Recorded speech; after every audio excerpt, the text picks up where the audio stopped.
बऱ्याच दिवसाचं सोयाबीन होतं, साफ करायचं राहून गेलेलं. त्याच्यात थोडे खडे होते, म्हणून मी म्हटलं आता जास्त काही काम नाही, घेऊया साफ करायला. म्हणून ते घेतलं साफ करायला. तर मला काही जमेनाच झालं माझ्याकडून. सोयाबीन सुपात आणि खडे घम्याल्यात असं होत होतं.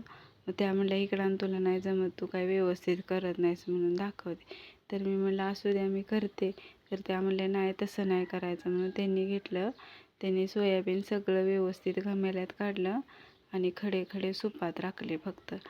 मी म्हटलं मला जमल का असं, सगळे खडे त्यांनी राखले सुपात. म्हटलं बघू मला जमतंय का, म्हणून मी पण घेतलं करायला त्यांचं बघून कसं होतंय ते.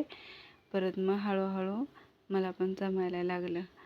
थोडे थोडे, पण मला त्यांच्यासारखं एवढं जमत नव्हतं, पण थोडं थोडं जमायला लागलं. सोयाबीन घमेल्यात पडायला लागलं. आणि मग नंतर ते झाल्यानंतर म्हटलं सूप खूप खराब झाले सूप सारवून घेऊया. मला अशा जुन्या जुन्या वस्तू आवडतात, तर मी जपून ठेवते सगळ्या जुन्या वस्तू. त्याला एकदा वर्षातनं एकदा 2 वेळा सारवलं म्हणजे ते चांगलं राहतं. आणि मग आमच्याकडं प्लॅस्टिकचं सूप आहे, पण मला ते जास्त करून आवडत नाही, हेच आवडतं. म्हणून मी ह्याला व्यवस्थित करून ठेवते. चला बाय.